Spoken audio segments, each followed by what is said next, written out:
go. Hurdles, Mexico Service Center does some stuff. It's 7 o'clock. We'll begin our board meeting. First time it's called a roll, ma'am. Nichols? Yes. Gilmore? Yes. Shivers? Yes. Miller? Yes. Williams? First item on the agenda is Williams Keeper presentation, the audit and financial report. Mr. Slagle. We'll let Roger do the introduction. Good evening, Council. We have with us this evening Heidi Chick of Williams Keepers. Heidi is a CPA and lead of the audit division for Williams Keepers, specializing in higher education, non-for-profit, and governmental audits. She's going to go over our audit for fiscal year end 2017 and touch on a few financial highlights with the PowerPoint presentation that you have before you. Heidi? Thank you, Roger. Thank you. I appreciate the opportunity to talk with you. I promise we're not going to go through this in detail. You have the Cliff Notes version in front of you, but if you have any questions when you go through it later, just let me know. You should have this, and you should also have a blue spiral-bound report, right, Roger? Yes. Okay, so those two reports are the two reports I'm going to hit the highlights on. Just a little bit of background. Like Roger said, I'm Heidi Chick. I'm the audit partner for the city. I also head up our audit practice, and I'm our lead on the governmental audit niche team. So I have a lot of governmental experience trying to do the audits. Danielle Stafford was the in charge this year, so she's the one that was here day to day, and she also is on our governmental team. Just a little bit of information about WK's government team. It's an area where we do focus a lot of attention on. We do a lot of CPE training. We have our staff specialize in that, so the team that shows up out in the field know what you're about, know what the accounting standards are. We're just going to go over the reports at a high level. Obviously, this is a very thick report, so we're just going to hit the highlights. We do issue two reports under Generally Accepted Auditing Standards. We call that GAS. So if you hear the term GAS, it's related to auditing standards. One is an opinion on the financial statements, and one is an auditor communication to the mayor and the city council. So we'll go through both of those. Normally, in the past, we've also done some reports under governmental auditing standards. That's called GAGAS. I happen to think that term's a little bit appropriate for governmental auditing standards because they make us do a lot of work. However, you did not spend more than $750,000 in federal funds this year, so you are not required to do that. It kind of ebbs and flows depending upon the grants that you have during any one fiscal year. So it's really depending upon the federal awards that you actually spend. You also issue what's called a Comprehensive Annual Financial Report, or a CAFR. That's one of the reasons that the report is so thick. At the beginning of this, there's a section called Introductory Section. It has the transmittal letter and just some basic information about the city itself. And at the end, it has a statistical section.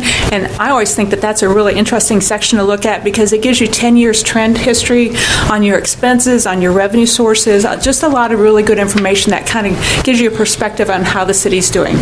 They're not required under accounting standards required for governments, but when you issue a CAFR, those are two additional sections that are included. They're submitted to an organization called Government Finance Officers Association. They go through a review process to make sure it meets, number one, all the normal accounting standards, but it meets those additional requirements that they have, that you can read it, and the average person can read it and understand it. You did get an award for fiscal year 16, which was the 28th consecutive year that you've gotten that, and we have no reason to believe that you won't get it on your fiscal year 17 report as well. I like to tell everyone it's really a sign of excellence in reporting because you're going above and beyond what's required, and you're putting a lot of good information in there for your citizens and whoever's interested in the city to look at. Plus, you're submitting it through that award program and making sure that it meets all those standards. That's what the actual certificate looks like. I think you have plaques now, don't you, Roger? And you get a little thing to put on it. Just to hit the highlights, because obviously there is a lot in here. In the middle part, in between the introductory section and the statistical section, are the basic financial statements, and these are the components of the basic financial statements. We're not going to go through all this information, but I think it's good to have kind of a chart that shows what's in there. If you look at your chart of accounts, table of contents, it's also replicated in there. So the auditor's reports, we'll go through that at a high level. Management's discussion and analysis. There's government-wide financial statements, so that's where everything in the city is put together all in one spot, so it includes all your utilities, all the city's funds, all your assets are recorded, all your debt and other liabilities are there. So there's one set of statements that are called government-wide. Those are full accrual. Then behind that, there's what's called fund financial statements. That's what you're probably used to typically seeing on a monthly basis. There's governmental funds, which are your general fund, and some of those that are supported by taxes, and the proprietary funds, which are your utilities. Notes to the financial statements, and then there's some required supplementary information and some additional information. So we're just going to hit the highlights of those, but that's how the basic financial statements are organized. The independent auditor's report, you only see this once a year, so I like to kind of go over it. Plus, it's what you pay us to come out and do. So when you look at the auditor's report, it obviously identifies the statements, the year, that we're auditing the city itself. It does talk about management's responsibility. So even though we actually prepare the large majority of the financial statements because we've got the software and everything's all set up, at the end of the day, it's still your responsibility because it's coming from transactions that you authorize. It's coming from your records. So we do send it through Roger and Vicki and Bruce to make sure that they review all of the financial statements, all the footnotes, make sure that they approve everything that's in there. Our responsibility as auditors is to follow auditing standards in order to give an opinion. We go through what's called a risk assessment process, so we gain an understanding of how transactions flow, who does what, where we think risk in the financial statements might be, where something might go wrong, and that's where we focus our time. We do look at internal control as part of that planning process, but we don't give an opinion or anything like that on internal control. And we believe that we did enough work to give an opinion, and that opinion is a clean opinion or it's an unmodified opinion. What that means is your financial statements are fairly stated in accordance with the governmental standards, accounting standards that are applicable to you. And bottom line, what that means is people can read your financial statements, they can rely on the numbers, they can rely on the disclosure. So whether it's a granting agency, a citizen, or someone, a bonding agency or something like that, they can rely on your financial statements, and that's really what you want. Management's discussion and analysis. Now, this part Roger actually does write. It's on pages 3 through 14. It's the part in all the financial statements that we call it's written in plain English. You don't have to be an auditor or an accountant to read it and get what it's saying. It does compare this year to prior year. Gives some highlights about what went on during the year. There's some financial highlights. It goes through the financial statements at a very high level with comments. There's some financial analysis in there on both the government-wide and the fund financial statements. So if you read nothing else in the financial statements, that's really what you want to read because it's what went on during the year. These are really the only numbers we're going to look at. There's obviously a lot of numbers in the financial statements. This is the government-wide statements. And if you remember, this is everything in the city put together in one place. So it includes obviously all your investments, your receivables, but it also includes all your capital assets, your buildings, your equipment, your roads and things like that. And it also includes any debt that you might have. And you can kind of see that really the biggest change this year has to do with whenever you see the term GASB 68, that has to do with pension accounting. And some things changed this year related to your pension accounting that kind of changed some of the numbers. Really, other than that, liabilities decreased mainly because you paid down your debts. Other than that, things were relatively consistent one year to the next. So we've broken it out. It's one place where you can see the last 4 fiscal years in a summary, and it shows both the assets and liabilities for both the governmental side and the business side.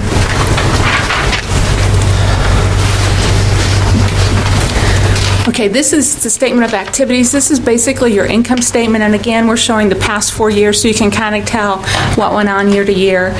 There are some changes. I've hit the highlights so you can read through those. Some changes in the capital grants, some changes in general revenues. The expenditures decreased a little bit. Utilities expenses decreased a little bit. And if you look back in that management discussion and analysis, Roger has some more detail in there, more specifically about what changed this year compared to last year. But again, you can see the last 4 years and where your revenue and expenses were. We're not going to go through the statements, but just to tell you what's there, the governmental fund financial statements.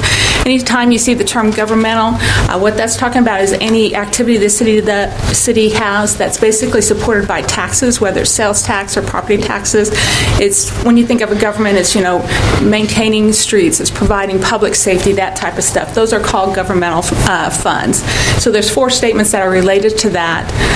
The pension accounting does not impact those, but there's a balance sheet and an income statement, then a reconciliation between the governmental fund statements up to those government-wide financial statements.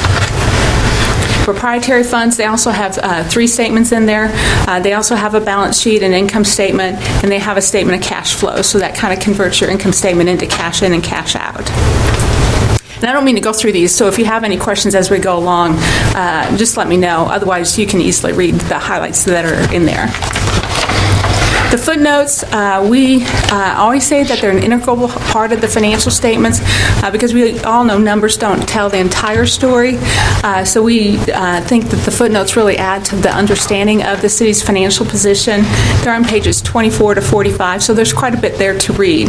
But they are key to understanding both how the numbers get recorded and giving some more information about the balances that you see there.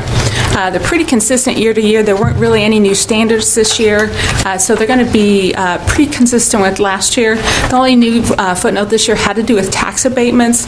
There was a new required disclosure for the city to disclose the amount of taxes that were abated either directly by themselves or by the county, for example. So there's a footnote in there that talks about that. Note 1 talks about the accounting policies, that talks about how revenue is recognized, gives different information just on the accounting policies that the city follows in its financial statements. And the keynotes we consider to be capital assets, long-term debt, commitments and contingencies, and then obviously the pension plan. So all the notes are important, but we think those are really key because that's really where your big numbers are. That's really all I was going to go over on the financial statements, unless anyone has any more specific questions at this point. And if you don't, but have some later, just let Roger know, or you can reach out directly to me and we'll get an answer back to you. Again, clean opinion. People can rely on your financial statements, so that's really the best thing to report on the financial statements themselves. The second report is an auditor communication letter. This is a required communication from us as your auditors, just kind of on how the audit itself went. A lot of it's really boilerplate. So if you look at this year compared to last year, a lot of the wording looks the same. So I'm just going to hit the highlights. There's no change in accounting standards, no change in accounting policy. So again, everything's consistent this year to last year other than the numbers change. There are significant estimates anytime you do a financial statement at a point in time. The example I use every year, you know how much cash you have in the bank tells you that. But how long your police car is going to last, how long your buildings are going to last, how much of your utility receivables you're actually going to collect, cash in the door, anything related to the pension plan, those are all estimates. And so we look at how those numbers are derived to make sure that they make sense and that there's support for them. We do think that disclosures are neutral, consistent, follow accounting standards. We think anybody can read them if they take the time and they make sense and they provide good explanation of the city's financial activity. The best thing to report is we have no difficulties doing the audit. Everyone is fully cooperative with us throughout the process. It takes a lot of work on the city side to get information ready for us, to pull records. We talked to a variety of people during the audit. Everyone takes the time to answer our questions. So we really appreciate the cooperation that we get, and I think the city's really come a long way from when I first worked on the audit to where we are now in getting all the entries recorded, getting the information we need together. We did not note any misstatements at all, so there's no corrections we had to make. We do post that the entries related to the pension plan, because they come out, the information to do that comes out after the city's already prepared a lot of the work papers, so we just give assistance in doing that. But otherwise, we noted no misstatements or anything. No disagreements with any accounting policies, with anything in the financial statements, so really overall a very clean audit. We did Previously, we used to issue a separate letter on internal control, but this year, since we didn't have any findings, we went ahead and included it in the one report. So at the end of that auditor communication, you'll see some information on internal control, where we define kind of what internal control is, what we're required to report. We did not identify any material weaknesses, so technically there's really nothing to report to you, but we do like to put in our report that we did not find any material weaknesses. So I think that's a very positive reflection of how the city handles its activity and its segregation of duties and its oversight. If you're really enthusiastic about accounting standards, there's some things out there that you can read. People back east, I blame everything on people back east. They have nothing to do, so they just think of all these theoretical things to do. So the ones that were effective in 17 I've listed. The only two that were really applicable to you were the tax abatement, which was only a disclosure, and this implementation guide, which really didn't change anything. There's going to be some coming effective next year, but I don't think any of them are really going to apply to you, and if they do, it's just going to be a disclosure item. They are looking at a couple different things. Again, I'm not sure many of them will have a direct impact, but they are looking at the format of the financial statements. Right now, a couple years ago, I don't remember how long ago it was, they issued what's called GASB 34, where it gave you the governmental, it gave you the entity-wide financial statements, it gave you all the governmental fund financial statements and all this other stuff. It's one of the reasons why this is so thick. They're actually going back and looking at the financial statement format to see if it makes any sense or if they want to tweak anything. So if you're really interested in replying to that one, I can give you information on that. Really, in summary, good, clean audit, unmodified opinion, great cooperation, really nothing but positive things to say. So, any questions on the audit itself or anything else? Otherwise, we really appreciate all the cooperation we get and the time everyone takes to work with us, and we also appreciate the opportunity to do the audit. No questions? Thank you much. All right. If we have questions, we'll call you. All right, thank you. Okay, the next item is the approval of minutes of December 11th work session. I move approval of those minutes. Hopefully we've got enough to approve them. Second. Nichols? Yes. You want on the December? No, on the December. Did she second when she wasn't here? Right. Oh, No. gosh. Here last time. I believe Steve wants to do it. I believe I do. Did you remove your second? Yeah, I remember mine. And I give you mine. Everybody happy? This one down. Yes. Lash? Yes. Shivers? Abstain. Miller? Yes. Okay, the next item will be the approval of the minutes of the January 8th regular session. Move approval of the January 8th regular session minutes. Second. Nichols? Abstain. Lash? Yes. Shivers? Yes. Miller? Yes. You did good. Next item is new business. First item is bill number 2018-4, resolution authorizing the city manager to enter into a contract with Institute Form Technology, LLC for the 2018 CIPP project, reading and passage. Mr. Slagle. Yes, this is the cured-in-place pipe repairs. Slip lining is kind of another term that we use. To cover the details of the bids for this coming project year, we will turn to Kenzie Russell.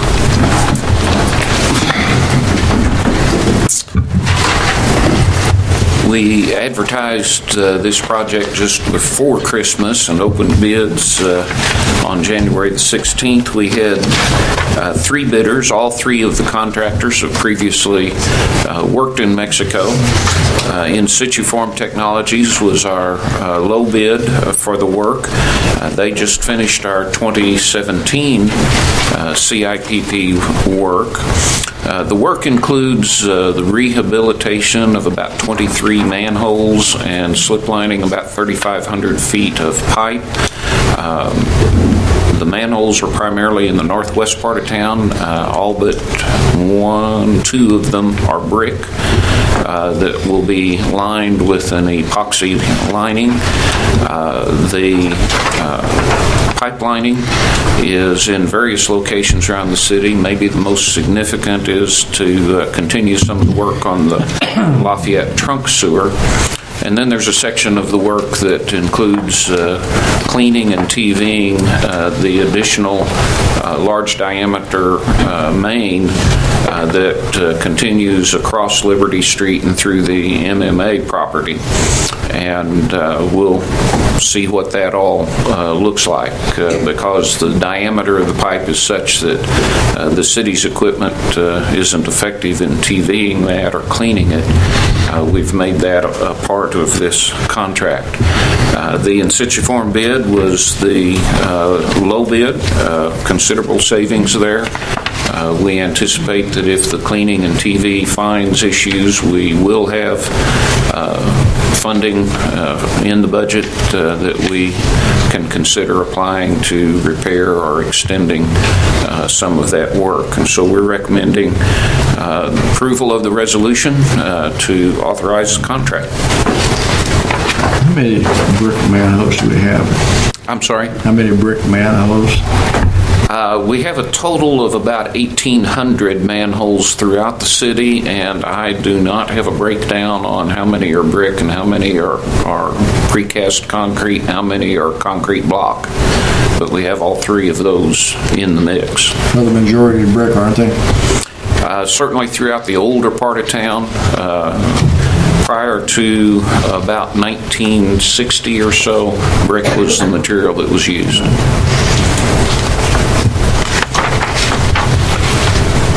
Pleasure of your board.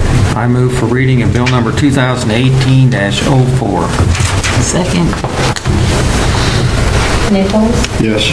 Lush? Yes. Shivers? Yes. Miller? Yes. Bill number 2018-04, a resolution authorizing the city manager to enter into a contract with In Situ Form Technologies, LLC for the 2018 CIPP project. Whereas the 2018 CIPP project includes pipelining and manhole rehabilitation work, as well as work to continue cleaning and TV inspection of our larger diameter pipes, and whereas In Situ Form Technologies, LLC submitted the lowest bid for the 2018 CIPP project, now therefore be it resolved by the Council of the City of Mexico, Missouri as follows. Section 1. City manager is hereby authorized to enter into a contract with In Situ Form Technologies, LLC for the 2018 CIPP project. Section 2. This resolution shall be in full force and effect from and after the time of its passage. Move for passage of bill number 2018-04. Second. Nichols? Yes. Lush? Yes. Shivers? Yes. Miller? Yes. Next item is bill number 2018-05, a resolution authorizing the city manager to execute an extension to the city on-call maintenance service agreement with Plan B Development Reading and Passage. Mr. Slater.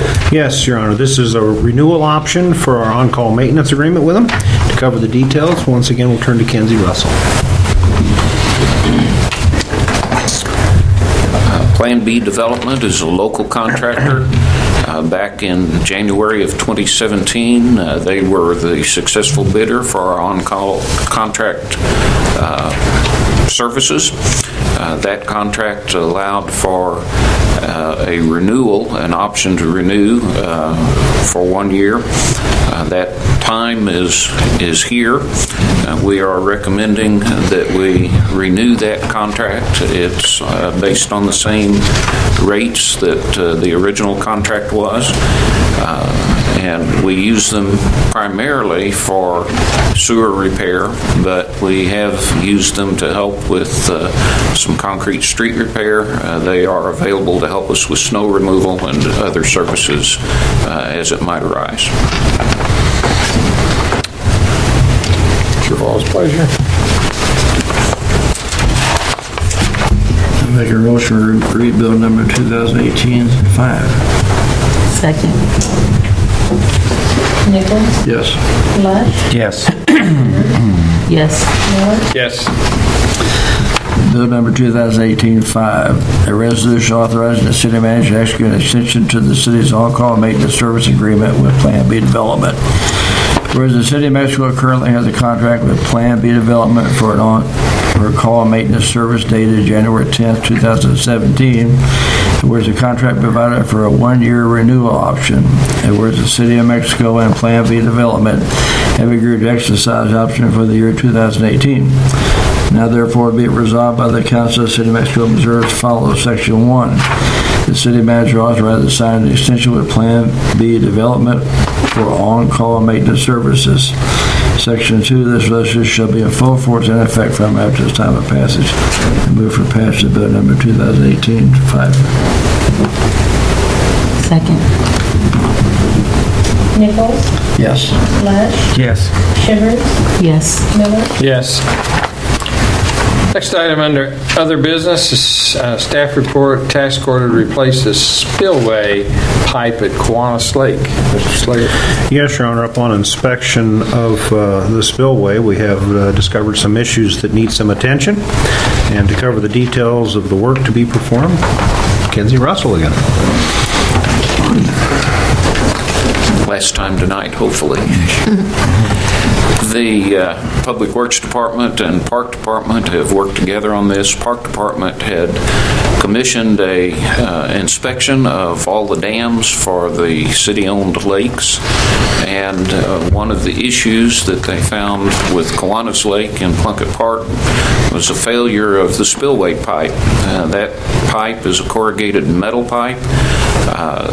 The dam was reconstructed in the 1940s. No one is quite sure exactly when that corrugated metal pipe went in, if it was that old or if it has been replaced at some time since, but nevertheless there is a failure about midway through the dam, and there is water that is leaking through. So we felt that it was a fairly urgent project to get that replaced. We're proposing to replace it with a precast concrete box culvert that would have a longer life, and we're asking to use Plan B, our on-call services contractor, to do the work. The estimate of the work is $48,000, $297. We had estimated in-house that it would be about a $55,000 cost, so the estimate is certainly under, or the contractor proposal is under the engineer's estimate. And we're proposing to use funds that were designated for stormwater replacements out of the Public Works Street Department Capital Fund, actually the Transportation Capital Improvement Fund that has some designated funds there for stormwater. So that's where the funding would come from. That line item is $79,000, and so we do have available funding for the project. We'd recommend the council approve by motion to proceed with this work. What year did they drain the lake before? I think it was around 85, 86 when they found the truck. Yeah. Yeah, I think it was around there. I talked to Terry Henage, and he thought that was Yeah, no body, just a truck. Yeah. just a truck. It was still. Good thing. How long what's the life expectancy of a concrete box culvert? It should be 50 years or more. We got 80 out of that metal pipe. If it was done, yeah. So I don't know whether that's an extended life or not. If it was done back then, I have some suspicion that it's been replaced once before. It's your all's pleasure. I move that we move forward with replacing the spillway pipe at Kiwanis Lake. You got it? You got it. Nichols? Yes. Lush? Yes. Shivers? Yes. Miller? Yes. Next item would be the purchase of 2 patrol vehicles for the Department of Public Safety. Mr. Schlegel. Yes, Your Honor, it is time to order the 2 replacement vehicles, and to cover the details of the bids received, we'll turn to Chief Rocket. Okay, time to purchase new cars. Happens every time. We're replacing some aged-out cars that have had multiple repairs and are high mileage, and it'll be the last car with the old graphics on it. This is the one the SRO has been driving. So that's the one trade-in, the Impala, 2010 Impala, 80-plus thousand miles, rear defogger that doesn't work, driver seat that doesn't work, and a transmission that slips. 2011 is the Chevrolet Caprice at 92-plus at the time of riding this. Its transmission is having some troubles too, and hit and miss, and seat controls are broken, and there's some kind of short in the overheads that it's not worth digging through to correct it. So what we're looking to replace it with are some specifications of all-wheel drive, V8s, the heavy police suspension, and the heavy-duty charging system. So this is like 2 batteries in the cars. That's just kind of a wish list there. What kind of doors is that? Those are roll-wing doors, which I think that would be very much a recruitment vehicle if we had that. I should probably drive one of those. But anyway, the bids came back, and the ones that met specs and were submitted were Landmark Dodge, 48 180, and Carthage Dodge, 4210. And so, based on that, our recommendation is the Carthage Chrysler, the 2018 Dodge Charger. So we're not going to get the other one, right? Maybe next year, because my turn is next year. So I'm just kind of breaking the ice for that one. Gentlemen? Ladies? I move we purchase the 2 cars from Carthage Chrysler for a price of $42,010. Second. Nichols? Yes. Lash? Yes. Shivers? Yes. Miller? Yes. What does our fleet consist of now, Chief? What vehicles? What vehicle? What How make, many? what make vehicles? Chargers, except for the Ford that the Major drives and the Ford that the Sergeants drive, and that one Tahoe. Okay. Okay, the next item, item C, is Parks and Recreation Department Aquatic Facility Site Possibilities. Your Honor, at the last work session meeting of last year, you had asked as a council that we at least identify and look at some sites, the city-owned properties. Certainly, we had one that was identified initially as a potential, and then were there other options? And to cover those and some details regarding that, Chad Shoemaker. Thank you, Bruce. Drew and I were working on this up to the last minute, and we actually have a couple more slides I'll try to pull up here. So council asked us to come up with some options for where the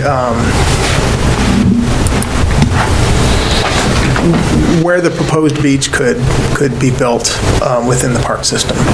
And while that is loading itself, got a couple of handouts for you to help explain these slides a little bit.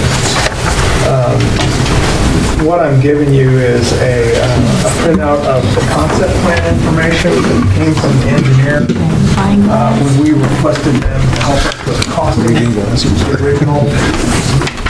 My contacts are in.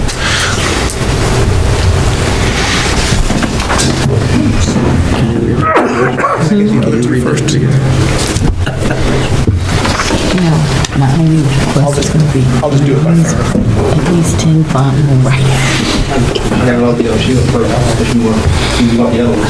Yeah, include those two. So what you're looking at is an engineer deliverable. When we first started talking to the council at budget sessions about this whole concept of aquatics, if you'll recall, the council asked for some additional options. This was 4 or 5 years ago. And so we came up, originally we started talking about a splash ground and a pool. And there was more input desired, and so we came up with this additional option. And this additional option was to build a beach. It was, with the kind of dollars we're talking about, was the only other option we were able to really come up with that we thought was feasible within the landscapes that we had. So what you're looking at here, this grading plan, this tentative grading plan, this square right here represents the space it would take to execute that tentative grading plan. This is not how big the beach would be. The beach itself would be this size of this triangle. The water would be, and then you can see the sand is indicated by the tan shading on the side of that. So if you were talking about this site, which was, and the reason this site was chosen at the time that we costed this out was because if you look at this profile here, you have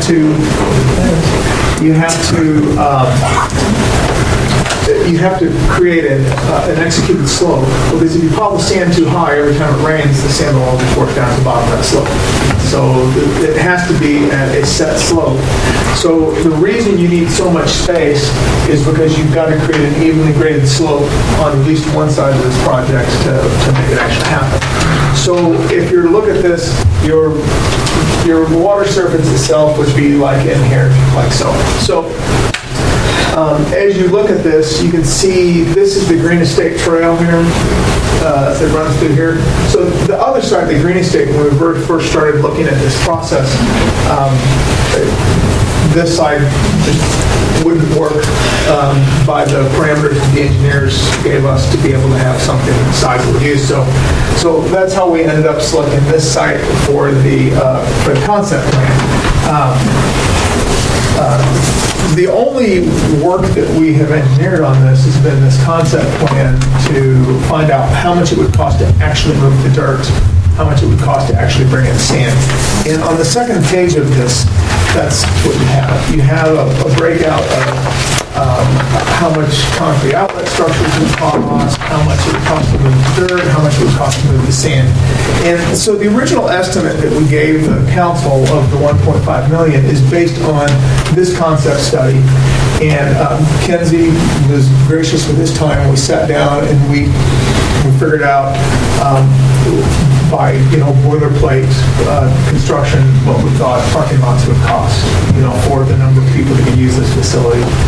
We went out and I found some square footage numbers for so many dollars per square foot for concession for a restaurant. We have some experience with restaurants, so that number wasn't that hard. So that whole budget was derived out of adding all those other elements like wells and possible spray ground facilities into that project. And that was developed for this site.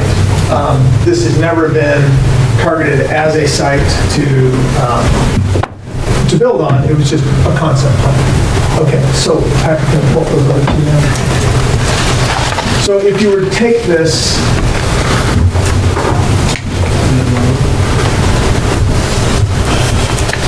and we go to the far one then. Yeah.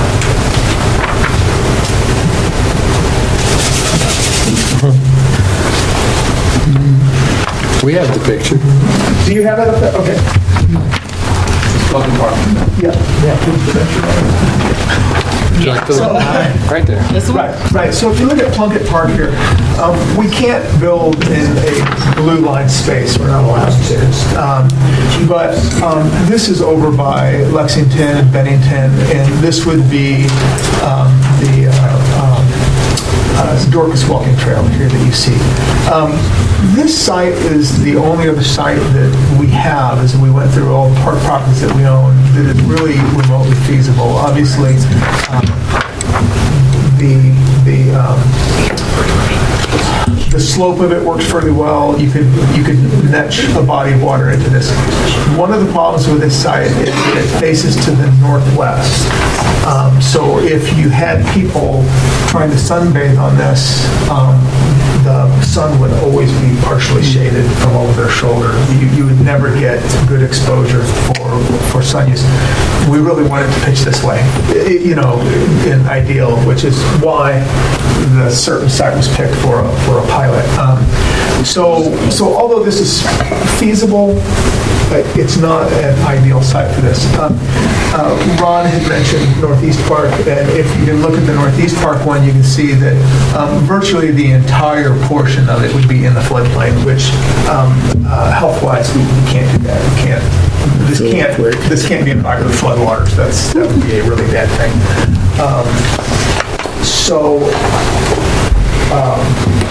Those are the lands we own. We haven't looked at lands outside of the lands we own.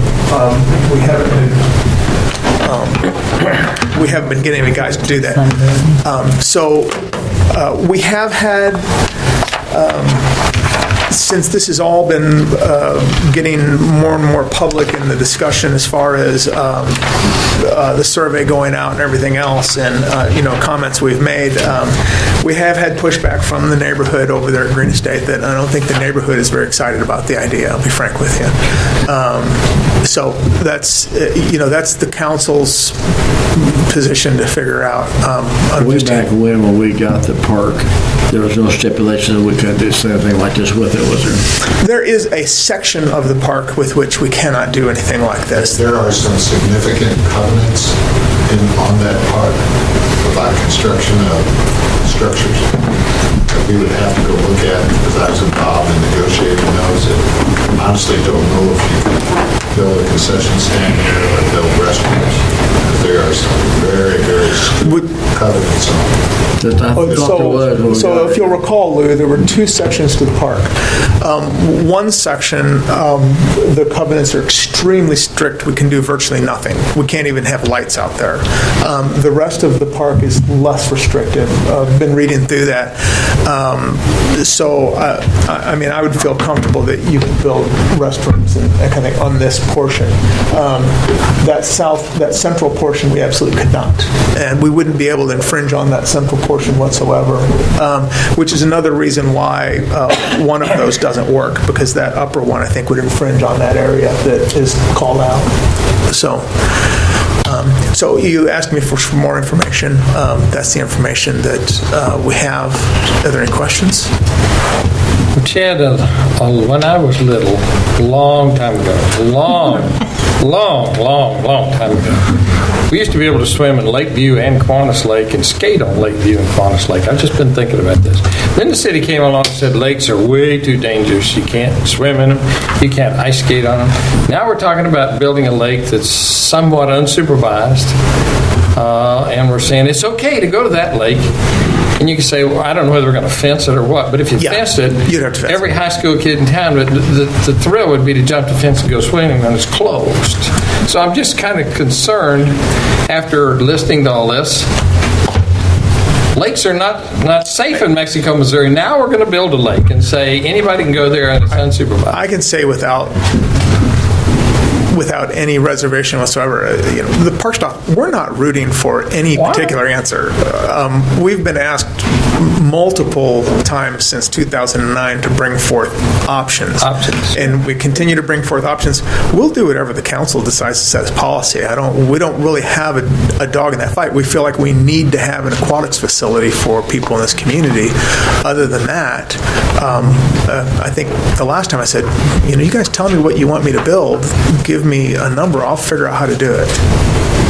Well, that's what we asked for, and you've done a perfect job. I just was laying in bed at night. That's what old No, I don't. Wake, and I said, we used to have lakes. So when they passed the recreational use statutes in Missouri, when they were updated, a lot of things changed, frankly, at that point in time. And that would have been, Lou, do you remember when that, 30 years ago? Because I know it involves Sandbaker Park. Yeah, right. Yep. Yeah, so there was a lot of language at that point in time when that happened that introduced into Missouri laws that if you understood the risk you were taking and you were recreating, it was on you. And previous to that in Missouri, you didn't have that setting. So that's part of why things changed. Right, a long time ago. Long, more than 30 years ago. Yes. Way More before than my Before I was born. But did you not, Chad? Yes, Ron. One more question. You said Did you more not than 50. say I'm not quite back there. in December that from a risk perspective, that the city would prefer that we did not use a beach from a risk perspective? Now, I'm not saying... From a risk perspective, I would prefer we did not use a guarded beach. Okay. Because when you guard a beach, you immediately run into a set of scenarios that you have to write a policy that guards do certain things. In human nature, with the beach, is almost always you do the opposite of what those policies say.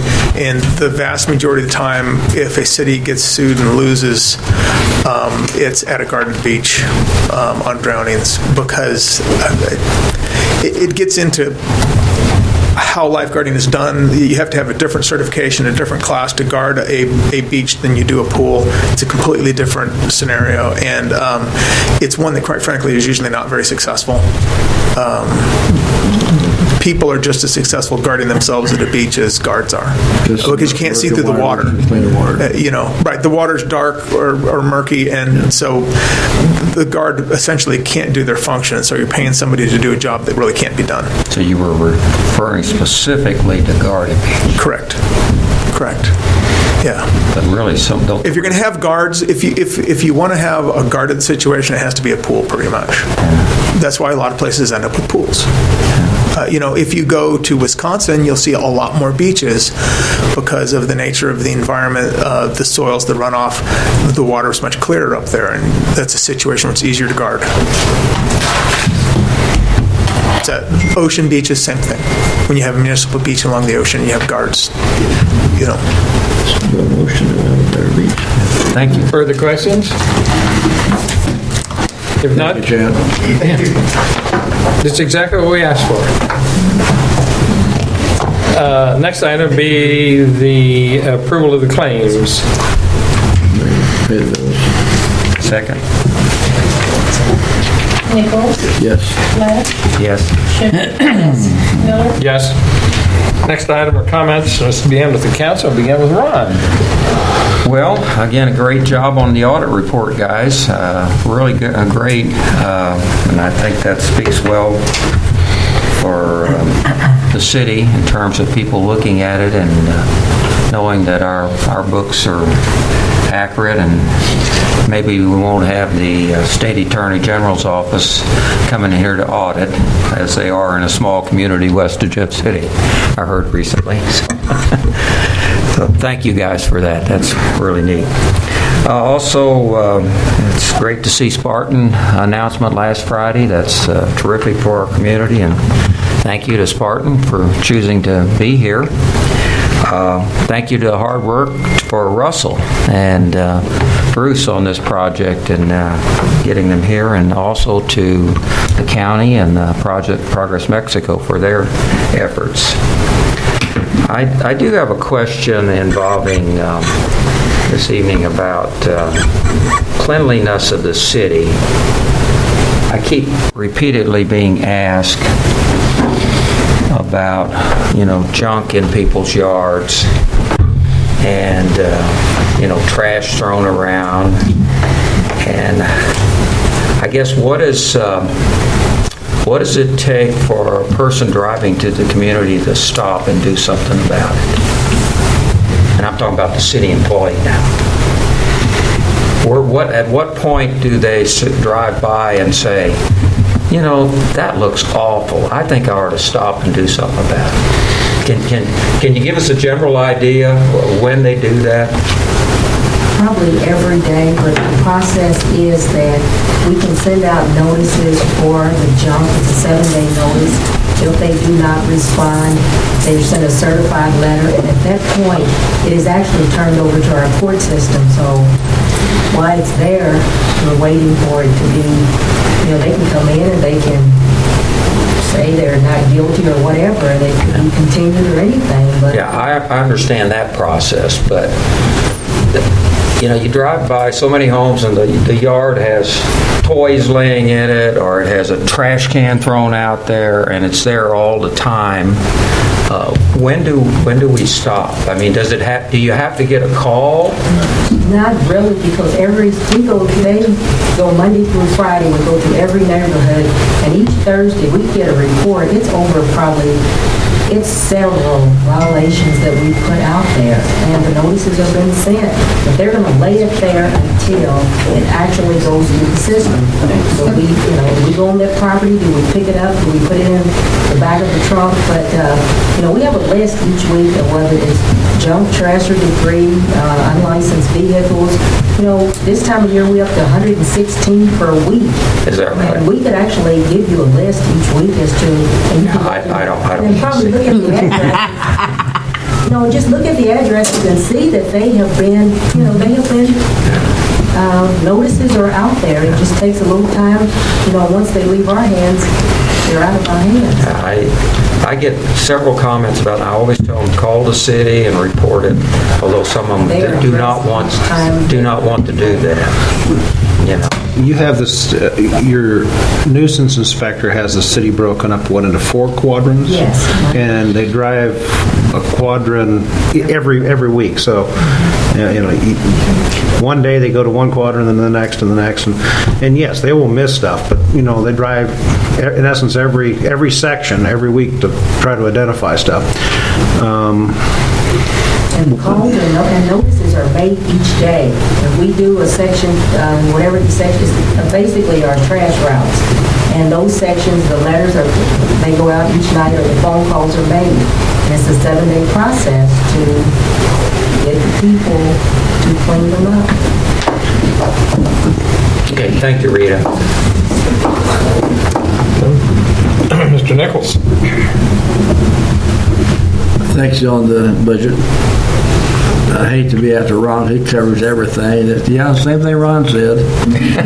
Anyway, y'all did a good job. It's kind of like every year. She comes up, y'all do a great job. I mean, we expect it of you, so that's what we get. That's a good thing. Spartan did a good thing. This is for Russell. Your part was great in it. I'm very happy about that. Mexico needs one of those a month, though. But you had a call this afternoon. It wasn't on trash, but it was on water. It's on your street, Chad, on the corner of Mary and Lakeland. Yes, water coming in the street. I talked to the water company about it. Okay, so but that's. Happy to see the excellent job of snow removal this year. Whoever's responsible for that doing a good job. We hope to keep up. And I'm glad Bruce finally decided to turn the temperature up a little bit. So, but that's all I've got. That's all up to you. Okay, Dr. Schuler. Well, like you said, the audit, Spartan, that goes without saying, good job.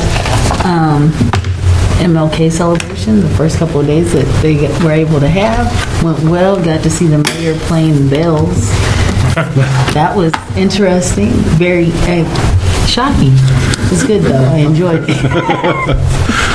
I knew he was talented, but everything seems to be going pretty good. I enjoyed going to a meeting in Boonville for the Municipal League last week. It was very educational, especially the presentation they did on poverty in the area. So, Mr. Slagle? I have nothing at this time. Can I bring one more thing up? Sure. Rita, do we have the Pick Up Mexico every year? The annual Whatever it's called, yes. Yes. Okay. When's it coming up? We haven't set a date yet. Okay. Usually it's early spring. Is it? Okay. Well, just ditto. The audit was great. Did a good job, Roger and team. Great for Progress Mexico and Audrain County and the City of Mexico for They're coming together to help finalize the Spartan deal. It's a real feather in our cap and in Russell's cap to have that come here. And as Dr. Shivers mentioned, the Martin Luther King celebration. I was in the Sunday night thing, as she commented on. Monday morning was supposed to be a breakfast, and Marcy, in case somebody asked, I made my presentation to 9 people at breakfast because noon was canceled and I didn't know what to do with it. And I gave it to Reverend Gould. I think she's a reverend, didn't she? I think she is, Gould. And if somebody says we need to do it again, she's going to give it back to me. And she was going to pass it along to Miss Jackson. So that's where it is. Other than that, I have nothing else. At this time, we'll ask for public comments. If you have a comment, we ask you to come to the podium, state your name and address. Try to hold your comments to 3 minutes. And the floor is open.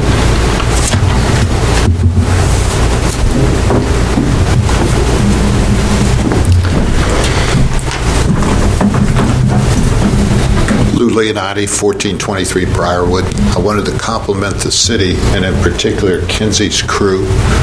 They're demolishing 2 homes on South Washington across from St. Brendan's. We had a funeral mass this morning for Ed Lang. When the casket and the family came out, the crew very respectfully shut all the equipment down, stopped all the work, and just paid their respects as the deceased and his family came out. I thought that was really a nice tribute. I wanted to publicly thank you for that. Anyone else? Iris? Hello, it's Iris Shoemaker, 5 Branchwood, and just some thoughts of myself and then a small group of citizens that we are meeting about once a month to just discuss what's going on in city, county, state, federal government. We've decided to become more proactive citizens and become involved, or at least come around and listen and see what's going on. So we all kind of have an interest in the aquatic center, and we were discussing that when we met a couple nights ago. Some concerns that we were thinking on as the city moves forward with that is that central location for it so that it's easily accessible to those who walk to it, because many of us see children of elementary age, middle school age, non-driving age, as well as occasionally a few families walking to our current location at Fairground Park. And if it's fairly centrally located, that would make it more easily accessible to all. I took back to the group that there was some discussion of placing it at Green Park, AP Green Park, and that, the Green Estate Park, Green Estate Park. That was not a real strong hit with our little group.